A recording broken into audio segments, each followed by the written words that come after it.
Bonjour et bienvenue sur la chaîne Feel the Game pour une présentation de Kang le Conquérant, un paquet scénario pour Marvel Champions, le jeu de cartes évolutif.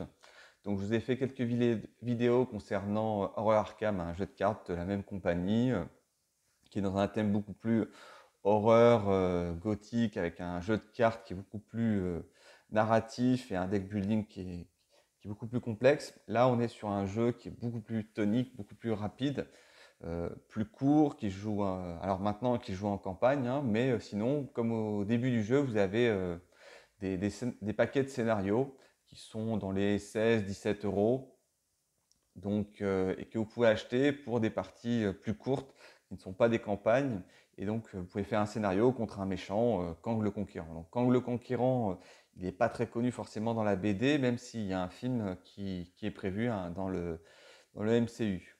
Alors, comme vous pouvez le voir sur cette vidéo, je vous ai sorti Le Bouffon Vert et Les Démolisseurs, qui ont été les paquets scénarios précédents, qui étaient dans l'ordre, qui sont arrivés. Donc, Les Démolisseurs, c'était un gameplay très spécifique avec 4 adversaires. Le Bouffon Vert, c'était quelque chose de très classique, avec par contre 2 types de méchants, dont un scénario qui était complètement foiré. Donc, vous n'aviez vraiment qu'un seul scénario qui était intéressant et qui était livré aussi avec quelques petits paquets que vous pourriez ajouter en plus, des sets modulaires. Donc là, c'est quoi la différence? Alors, ce qu'il faut savoir, c'est que FFG, à chaque fois qu'ils sortent un paquet ou un héros, que ce soit dans Marvel Champion ou Arkham, ils ont toujours en tête d'introduire un nouveau mécanisme, quelque chose d'un peu différent. Euh, Donc, les héros, on le sent un petit peu moins, mais sur les paquets, là, ils ont essayé à nouveau. Enfin, ils ont fait directement un système un peu différent de ce qu'on a l'habitude face à des méchants. La première innovation, c'est que contrairement aux autres scénarios, vous affrontez le méchant en niveau 1 et 2 en standard et 2 et 3 en expert. Là, vous allez devoir le battre en niveau 1, 2 et 3. Donc déjà, c'est une petite innovation. Et quand vous voulez jouer en mode expert, donc vous allez l'affronter en 1, 2 et 3, mais avec d'autres cartes. Donc on retrouve globalement des caractéristiques qui sont plus 1. À chaque fois, le mode expert, en général, c'est plus 1, plus 1. Alors parfois avec un texte un peu différent, mais là, ce n'est pas le cas. Et, euh, et donc là, vous avez un mode expert contre Kang le Conquérant qui est séparé. Donc vous allez l'affronter. Le jeu va être un poil plus long, bien que les démolisseurs peuvent être très très longs, euh, avec 3 niveaux. Et comme vous voyez, il y a des petites subtilités parce que vous allez avoir 4 4 méchants de niveau 2. Donc ça, c'est l'introduction en fait d'un système de voyage dans le temps. Et donc, une fois que vous avez battu de manière très classique Kang au niveau 1, donc selon le nombre de personnages que vous avez, donc moi j'y ai joué à 2, donc vous en prenez 2 au hasard parmi les 4, et chaque joueur va affronter un des Kang dans une époque différente, et en fait vous allez rejouer en mode solo. C'est-à-dire chacun va avoir ce qu'il appelle sa propre aire de jeu et il n'y a plus d'interaction possible jusqu'à que vous ayez battu le Kang de votre époque. Donc vous pouvez avoir des cartes uniques sans que l'autre, et même si l'autre l'a aussi, donc deux Nick Fury à 2 époques différentes. Et donc c'est vrai qu'en termes de narration, de fluff, c'est assez bien, même si je trouve que dans le paquet, c'est pas assez, c'est- on le sent pas assez. Il y a un petit peu de texte, mais ça aurait été bien que dans le livret, ils rajoutent une petite BD ou quelque chose comme ça pour bien s'immerger. Mais effectivement, vous avez, si vous jouez à 2, là voilà, là, ils prennent un exemple à 4, vous allez chacun affronter un joueur, un Kang de votre côté. Et phase 2, dès que vous l'avez battu, vous pouvez rejoindre votre collègue pour l'aider à battre son Kang. Donc, une fois que tout le monde a battu le Kang de niveau 2, selon un peu les actions qu'il y a eu en phase 1 et 2, vous affrontez le boss final en niveau 3 sur son époque. Et là, il faut le battre. Voilà, donc il y a des petits mécanismes qui ne sont pas désagréables, une façon de jouer un peu différente, même si finalement, quand on joue à 2 ou à 3, vous allez vous retrouver en fait à jouer en solitaire face à un Kang. Alors, on partage toujours le deck de rencontre, mais en fait, il n'y a plus d'interaction entre les joueurs.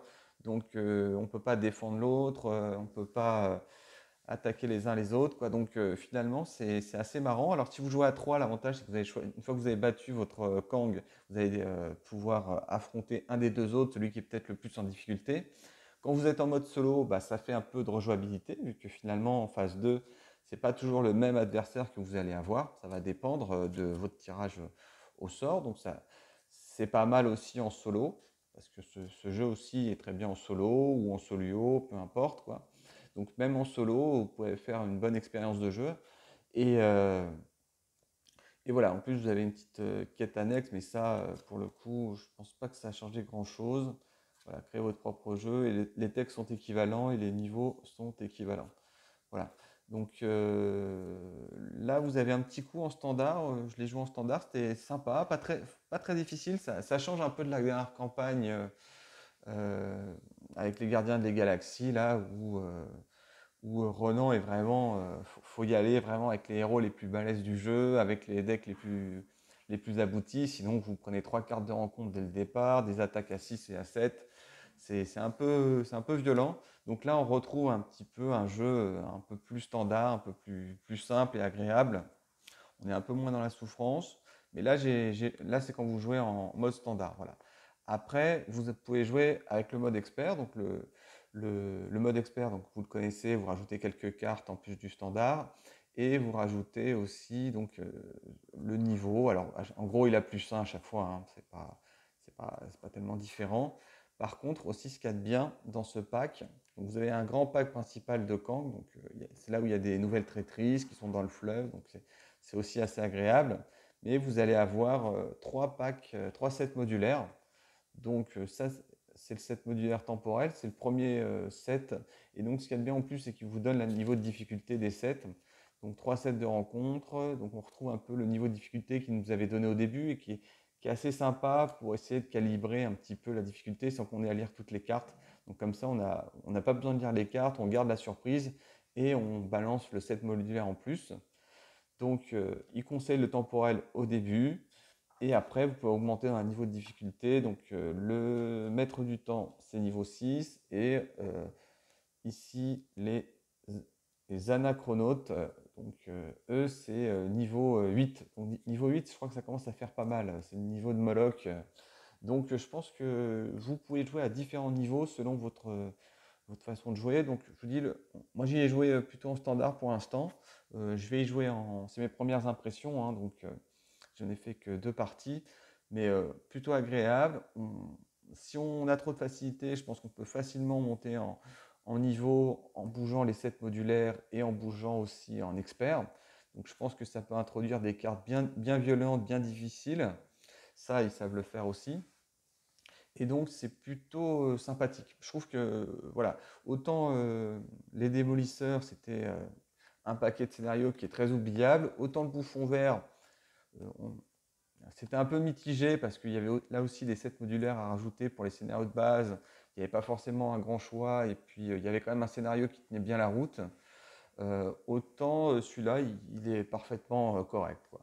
Alors, je crois qu'en fait, si on est collectionneur, c'est bien de l'acheter. Si on a envie d'essayer Kang avec ce mode de jeu qu'on n'a pas vu pour l'instant, et peut-être qu'on retrouvera dans la dernière boîte de Thanos, vu qu'il y a aussi un peu de voyage dans le temps avec une des pierres d'infinité, peut-être qu'on retrouvera cette façon de jouer, hein. Ça peut être sympa.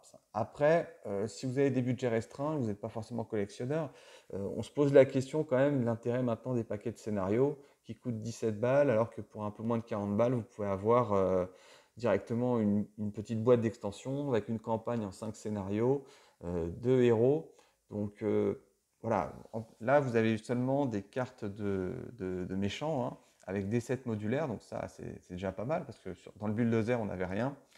Euh, Là, vous avez des sets modulaires, mais qui sont quand même plus adaptés à Kang. Donc, je ne vois pas forcément l'idée de les rajouter dans d'autres sets. Peut-être avec un Ultron, pourquoi pas, hein. On peut imaginer qu'Ultron et Kang s'allient. Bon, voilà, après, pourquoi pas, ou rajouter un Moloch. Bon, voilà, je trouve que ces sets modulaires sont quand même bien adaptés, un peu comme dans le bouffon vert à Kang. Maintenant, ça se pose la question, les acheter, pas les acheter. En tout cas, c'est pas un mauvais choix. C'est pas un mauvais achat, c'est plutôt bien. Donc voilà, si le personnage vous intéresse, hein, d'autant qu'il va sortir en film, voilà, pourquoi pas? Pourquoi pas? Ou sinon, attendre un peu, rajouter 20-25 € et d'avoir la boîte de Thanos où vous aurez un grand méchant, 5 scénarios avec des petits méchants, plus 2 personnages. Donc là, effectivement, ça interroge un petit peu. Voilà.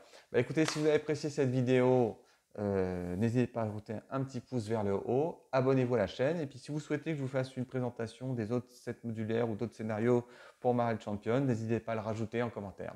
À très bientôt, au revoir.